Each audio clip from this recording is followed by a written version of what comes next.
Welcome back to the morning show here on Arise News. Well, Elevate, a global academy in new technologies and business applications, has published a cutting-edge report that projects Nigeria's economy will grow by over $8.79 billion in 3 years through digital transformation. Here to tell us more about this growth and the skills needed to harness it and more is the Nigerian country head of Elevate, Ashim Egunjobi. Welcome to the morning show. Thank you for joining us. I have to say the top line of the report was very, very optimistic. And as you know, in the throes of 2020, here we are on the tail end of the year, gone through what's been an unprecedented pandemic. It's very difficult to believe that Nigeria has the potential to grow exponentially. As you say, it has the potential to do so. Can you tell us more about that growth? Certainly, and good morning. It's a pleasure to be here today. So when we talk about growth and digital transformation, we've got to look at all the various sectors in which this growth can happen. And I think if COVID-19 and the global pandemic has shown us anything really, it is in fact that digital transformation and the pivoting into that digital world is really applicable for every single sector. You can think about agriculture, taking produce directly from the farm to the consumers through digital platforms, through social media and the likes. You can think about other sectors such as fintech, such as banking, where really all of the interactions with the customers are in fact possible in a virtual manner. So the reality is that digital transformation, which means taking your business processes and your policies and turning them into being applicable in the digital world and that framework, taking those policies, taking those processes, and really making them relevant. Now, when we look at the economy currently, of course, we all know we're in a recession currently. The economy has contracted -6%. So, of course, there's a big question around, well, how are we going to achieve this growth that our report talks about? And it really centers around investing in technology and investing in the relevant skills. Now, it's great to invest in technology, but there's a couple of things to look out for. First of all, you've got to be clear on what are the trends for your specific sector or industry. Secondly, you have to then ensure that you're working with the right partners, you're working with the right technology, the right platforms to then make that possible. But most importantly, you have to ensure that you have the right skills, the right talent to not only make that transformation happen, but in fact also be able to continue to administer, to continue to stay relevant for your business. Right. And, the report does mention that the growth of digital economy can be largely attributed to the level of internet penetration and usage worldwide. While staying on that topic, the report also indicates that digitization is still in its infancy in Nigeria. What are these steps? I know that you've just mentioned skills and technology. How can we actualize a full-blown digitization in Nigeria? That's a great question. So I'd like to touch on a couple of things. First of all, there does have to be a partnership, of course, between the private sector and the public sector. This is not an effort that, one body or one sector alone can in fact do. It is a Herculean effort. We have to continue to invest in our infrastructure. So I'm sure everybody, especially living in Lagos, has recently seen those multicolored cables, all over the pavements, all over the roads. And this is really an effort to turn that city into a smart city, right? To ensure that we have broadband, running through the entire city. These are the sort of infrastructure projects that are super important to ensure that, as businesses try and embrace digitalization and embrace that digital economy, we actually have the infrastructure to be able to work with it. So that certainly is one of the first and biggest steps. Now, that doesn't mean that as a business or as an individual that you have to wait for the government, in fact, to do that. You've also got to play your part. And one of those parts, in fact, is to ensure that you have an understanding of what it is your industry is doing. So you can look at reports, that are out there for your industry. So for instance, say you work in supply chain. really important that you start looking at, well, what are competitors doing, not only locally in Nigeria or on the continent, but actually globally. What technologies are they embracing? So there's a lot of blockchain being implemented for supply chain. And this could be a groundbreaking implementation for companies in Nigeria, for instance. Of course, if we talk about, oil and gas industry, for instance, there's lots of artificial intelligence and machine learning, data mining that are being implemented there as well. So really important then to look at what is it that are the trends across the globe. And then to say which of these trends are in fact important. Now at Elevate, we actually do some of those assessments together with companies, together with governments, where we say, okay, well, let's see what are the trends in your industry, and let's see what it would take for you to get from A to B and from B to C. One of the big elements always is that we identify that there is a pretty big digital skills maturity gap. This means that as you look at the talent across your company, or if even as an individual, if you look at your talent and your skills, where are those gaps that you need to plug to ensure that you can continue to stay competitive and be able to work efficiently in implementing these digital transformation technologies? Well, thank you very much. I wanted to ask you about the difficulties there are in Nigeria reaching its digital potential. If we look at the fact that society over time, I guess, has changed, we don't have as many people who have strong access to the internet, to computers and the like. The fact that internet cafes have been shut down over time. How do you identify the biggest challenges to Nigeria realizing this type of potential? You're absolutely right. This is a huge challenge. But then I'd like to throw another fact in here, right? Just recently, there was a headline published which talked about Nigeria being the second largest cryptocurrency market in the world after the United States of America. So now think about that. We are the largest cryptocurrency trader, or the second largest in the world, so certainly the largest in Africa. So that makes you think, who are these people who are actually using platforms to trade cryptocurrency?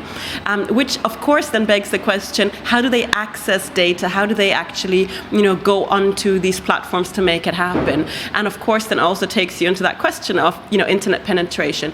Certainly we know that home internet, fiber optics or broadband is certainly absolutely limited. We are not yet at a scale where every home has access to these sort of internet possibilities. However, we do know that especially in Africa, Africa has leapfrogged into mobile technologies, and data on mobile is a huge factor. So I would certainly say that while the home internet penetration numbers are pretty low, the mobile application, the mobile access to data is pretty high. Where the telcos have really thought about quite intelligent ways to be able to provide pretty much everybody access. You can buy as little or as much data as you want to then be able to access the tools that you want to in that moment. However, of course, the governments do need to do a lot of work to ensure that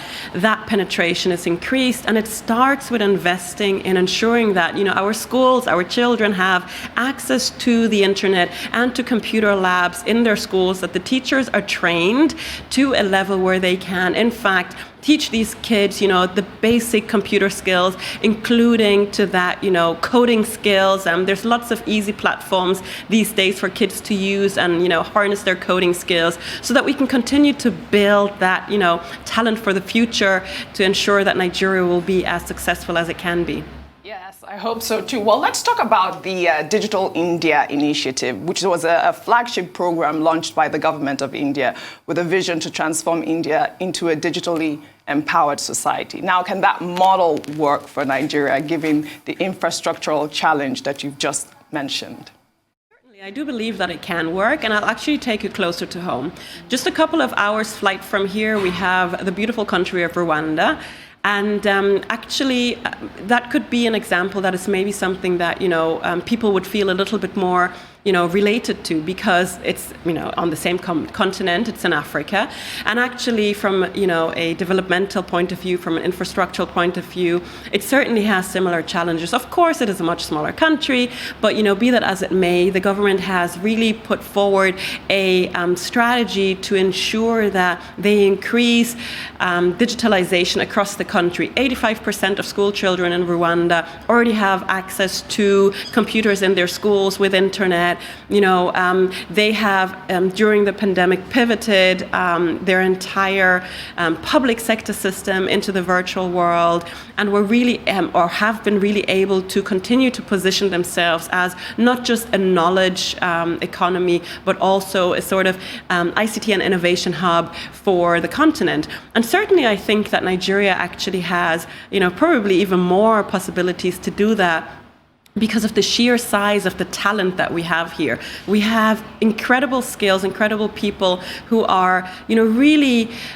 positioned perfectly to take over, the leadership in, technology and all of that. But there has to be a consensus effort being made by both enterprises as well as the government. Great, Ashim.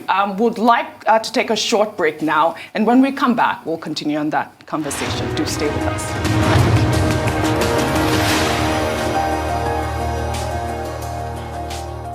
Welcome back to the morning show here on Arise News. Still in the studio with us is Ashim, country head of Elevate. Thank you for sticking with us.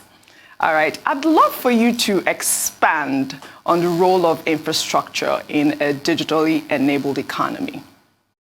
Yeah, the role of infrastructure really is pretty much, the fundamental of everything. But I think oftentimes when we think about infrastructure, we think about the big projects. We don't really think about, all of the smaller elements of infrastructure as well. So certainly while we require that big infrastructure, the big fiber optics projects, we need the broadband, we need, telecom masts and all of that. We also need to make sure that, the smaller aspects of that infrastructure in our companies and our homes is in place as well, right? So think around, your internet accessibility. Do you have internet in your homes? What is the quality of your internet in your companies when you're doing, video conferencing calls, or you have, emails, or you're trying to upload something? How quick is that speed? How can you optimize that? These are really important elements to ensure that you can continue to be a player in this virtual world, in this digital economy.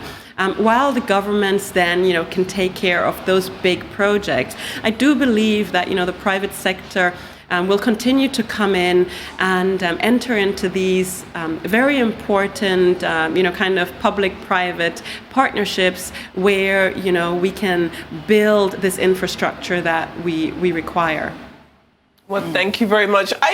I'd like to think that even during this year, 2020, with everything that we've had to go through, it does seem as though certain sectors of this country have been able to come out, I don't want to say winning, because it's been a difficult year for us all, but when we talk about Nigeria's digital evolution during this so-called new normal, you can only...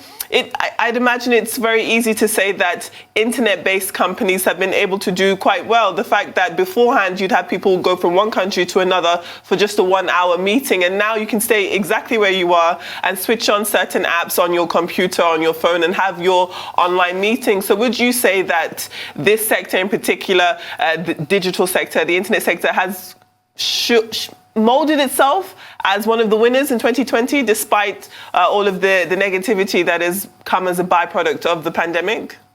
Yeah, absolutely. By all accounts, we can clearly see that, technology-based companies, companies offering these kind of IT or IT-related services certainly have been the winners, not just, I think, in Nigeria, but globally, when talking around, this very interesting, I'll call it, year. But I'd like to touch on something else. Now, we oftentimes, when we talk about IT, when we talk about digitalization or technology, we think directly to these big IT giants. We talk about, we think about these IT services companies. But I'd like to let everybody just kind of remember that actually everybody has been a player in this digital world, especially this year. COVID-19 has been the great accelerator for most companies and individuals to really pivot, to really jump and leap into this digital world of ours. A lot of companies, as you say, would have never imagined doing transactions, business deals, having important meetings, board meetings, virtually. We would fly to other places. We would, invite people to our companies, to our factories to look, see. Now we're signing these big transactions without even having met the people face to face. So actually all of us have been a player in that digital economy. What we now have to look at is how do we ensure that our business processes are streamlined so that we can continue to be a player, because even if the world goes back, or when the world goes back to, a post-new normal, certainly there will be a lot of elements that will remain with us. Video conferencing, certainly that technology has evolved immensely just in the short span of a few months, with the companies investing heavily in, their R&D and making sure that they can deliver us an even better experience. New companies have launched to deliver different services to us. And so I really believe that there continues to be ample opportunity, of course, for the big IT companies as well as the IT services companies, the consultancies, but in particular also for all other companies to position themselves, within that digital economy, to say, how can I take some of my processes online? How can I make sure that I am visible and I am a player in this digital economy? We can't solely rely on, having a shop front somewhere and expecting people to come in. We have to have an online presence. We should ensure that we are, available on social media for people to check us out, for people to interact with us. So that's where we need to look at, okay, well, what are the skills required for me to be able to do that, right? Who are the people that I need to hire, or who are the people that in my company that I may need to enable in a training process? How do I make sure that I transform some of my on-premises processes and ensure that they are now, say, on the cloud, for instance, or in the cloud? So there's a lot of thought processes that we all need to go through to ensure that we can all be part of this digital landscape. Right. So in terms of the digital economic growth in the rural areas, we can say that technology hasn't been fully actualized. Now, how important is this for the overall projected GDP, and how can this gap be bridged? Arguably, this is probably one of the biggest opportunities for economic growth, including the rural areas in that development, ensuring that the accessibility for people living and working in more remote areas is a huge opportunity for the country to, kind of leapfrog ahead of a lot of other countries to be, successful and to continue to grow the economy. We've got to make sure that we touch on a couple of things there. As I said earlier, infrastructure is great, and we really require to be able to, enable people to have access. However, access is only one, leg of the chair if we don't have the knowledge, the skills to go with this. We need to make sure that people are educated on how to use then these technologies. People need to know, what can I do on the internet, right? Why is the internet important for me? So think about a farmer in a rural area somewhere who's looking to, scale up their operations.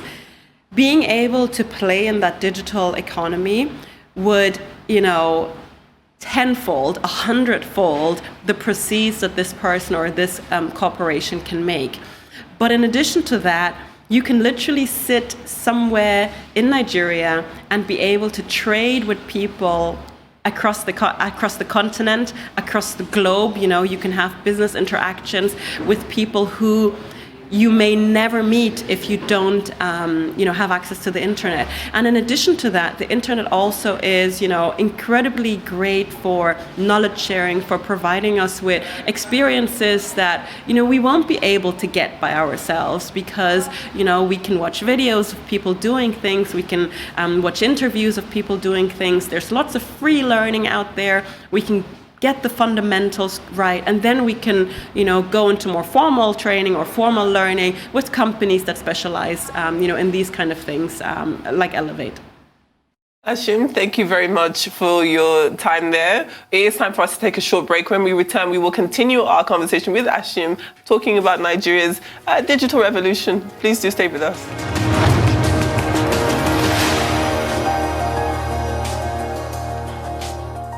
Welcome back to the morning show here on Arise News. We're still joined by Ashiru. Thank you so much for joining us. We're eager to start this next segment of the conversation. In your answer before we went on a break there, you were talking about bridging certain gaps and making this revolution more inclusive. And I wanted to touch on that topic. If we talk about closing the digital skills gap, how conducive do you think the current environment is to that? Have you received, or is there still space for more support from the government to enable Nigeria's potential to be reached in this way? Or do you think that that is still a gap that needs a lot more effort to close? Yeah, certainly. I do think that our government is actually very aware of the urgency around closing that digital skills gap. Very much aware of the challenges also that, the country faces with regards to infrastructure, with regards to education, and with regards to, enabling everybody to kind of be part of that digital landscape. At the same time, I believe that there needs to be a continued dialogue between the private sector, the public sector, and all the various players within, kind of the digital landscape or, technology. And I say that because oftentimes, private companies, private individuals have very different interactions. They see the world from a different lens. So if we continue to have that open dialogue, then, our governments will be able to, in fact, focus the investment into the areas that are of relevance. And I think one of the things that are really very important is skilling initiatives for, everybody. We've got to make sure that we start from a sort of base level and then we build those experts. Now, we've got to make sure that these efforts aren't focused only in one direction. Oftentimes we think about skilling initiatives by governments, and it's all about, maybe programming in one language. We've got to make sure that we are a little bit more diverse than that. So diversification in the efforts of, kind of mass skilling initiatives are super important. We've got to look at, what are the trends across the globe, and how do we ensure that Nigeria can continue to be a player in, the world, but also, in digitalization and kind of the global economy. And with that, we've got to look at, what are those gaps that our people currently have, both from the fundamental level and then kind of building on step by step into the more expert level technologies and kind of experiences. And there it's really about diversification of investment. So as we train people, let's ensure that we don't only train them in, say, Python. Let's make sure that we look at Ruby on Rails. Let's make sure that we look at all sorts of other coding languages. At the same time, let's make sure that we understand how blockchain can be of relevance for Nigeria. Let's make sure that we look at, just generally the ABCDs, as they're called, of digital transformation, and that would be artificial intelligence, blockchain, cloud, cybersecurity, and of course data, to make sure that we have that diverse skill set of talent across. Thank you for highlighting the importance of skilling across sectors. The report spotlights telecommunications, the information and communication sector, agriculture, financial services, and healthcare among the industries that will benefit from digital transformation. Now, how can other sectors benefit from digital transformation? Well, that's a great question. And I truly believe that every sector can benefit from digitalization of their processes. Now, it is important that we look at the trends across these sectors. Every sector is quite different, right? So something that may work in banking may not necessarily work in a different sector. Really important that we say, well, okay, what is my competitors doing in Asia, in Korea? What are people doing in the United States? What are people doing in Australia? Really, kind of doing a little bit of broader research to be able to then say, okay, I see that these guys are doing X, Y, and Z. Why don't I look at how I can get there? Of course, there's also lots of different companies that can help with that, to really say, okay, well, let's look at your strategy, let's look at your digital transformation and help you build that strategy. And then let's take it to this next step and say, okay, well, these are the skills gaps that we have identified. This is the talent that you require. And this is where your talent currently is, right? So you may be at a level 1 for, certain technologies in your company, but actually to be competitive, to be efficient, you have to be at a level 3. How do we make sure that we get you there, right? And how do we ensure that these are the right, technologies that you're actually investing in? I think a lot of companies often, invest in training their talent, but oftentimes it may be misinformed or not quite in the right areas, or maybe too many people in one area and too few people in another area. So we've really got to look at that in a really strategic manner, straight from the kind of board level, to say we've got to train our senior leaders, we've got to make sure that everybody has that understanding of how digital transformation and these emerging technologies can be of relevance for our companies. When you look ahead to 2021 and beyond, what are your biggest aspirations, your biggest hopes for Nigeria and digitalization?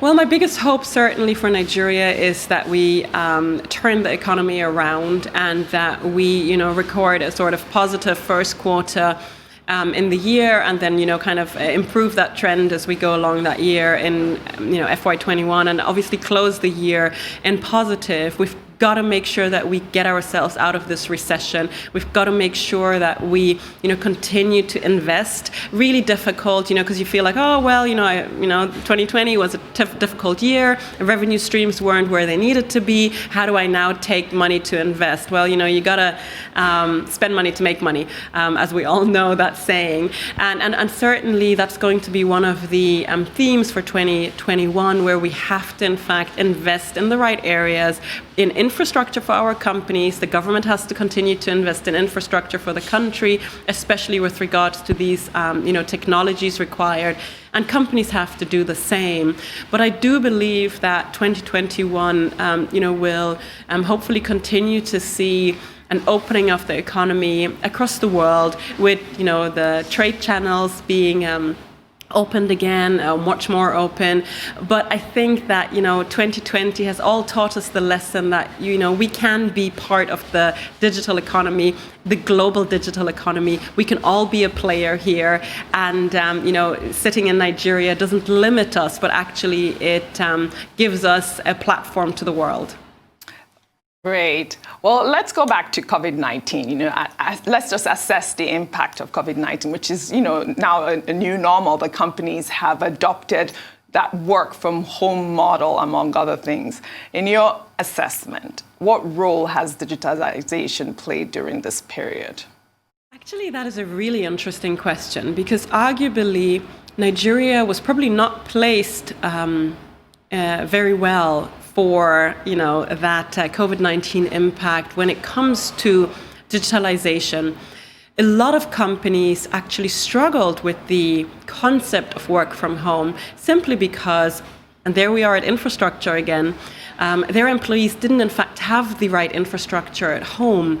So a lot of companies had to think on their feet really quickly to say, how do I enable my employees to be able to work from home, to be productive, to be efficient, to be able to be professional, right? Because now imagine you're having conversations with somebody across the globe, and they have no challenges with internet, they have no challenges with electricity, and you are sort of on a back foot. So a lot of companies had to think really quickly to say, how do we make it happen?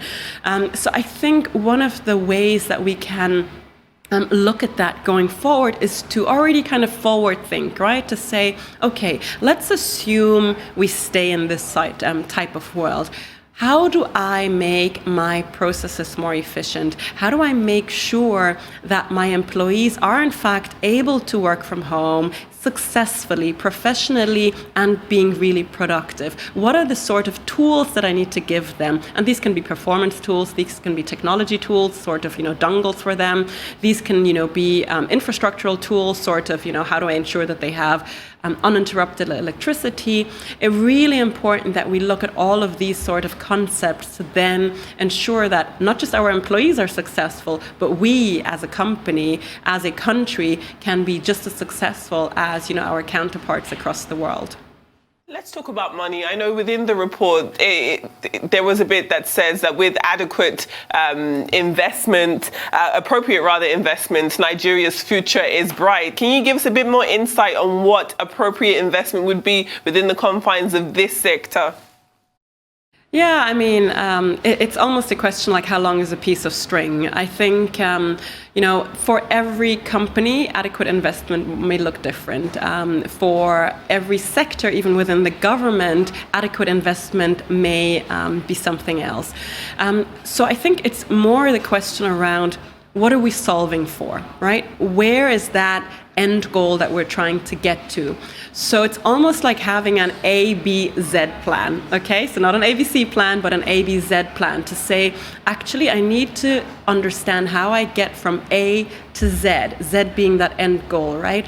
And then we've got to figure out, well, what is the level of investment that is required?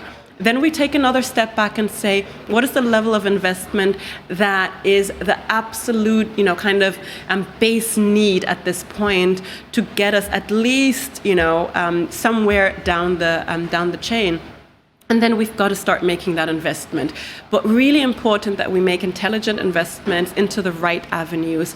So we've got to look at the technologies that are in fact important for each of these different sectors. So for some sectors, there may be infrastructural investment required. For other sectors, it may be softer investment into talent, right? So if I say I want to train 100 people across my company, what is the best and most efficient way to do that? So at Elevate, for instance, we actually recommend companies to do a couple of things. First of all, let's look at where your digital skills maturity in fact is, right? So we will assess your 100, 200, 300 people and say, well, look, this is where you are currently.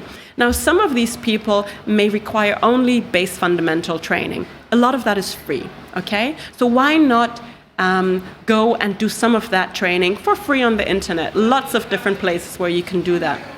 And then we look at, well, what are the next level skills that are required, right? So you need people who can administer on the cloud. You need people who can architect in the cloud. You need people who can do data analytics. You need some cybersecurity specialists. And this is where we come in to say, right, let's take your people through that learning journey and make sure that they then have those right skills. And I think with that sort of strategic approach, companies can really ensure that they are putting their investment where they in fact will find a return for it. Right, great. So more on opportunities for economic growth. What do companies need to do to attract the right investors to ensure that the company remains commercially viable? So I believe that there's a couple of things, and a lot of them are actually around technology. So as an investor, there will be a couple of new segments that investors are going to start looking at when they do their normal due diligence. It's going to move away from solely looking, for instance, at, well, who's the company, where are they incorporated, and what is their financials or their cash flows look like. Investors are going to continue to actually say, okay, what does their cybersecurity frameworks talk about, right?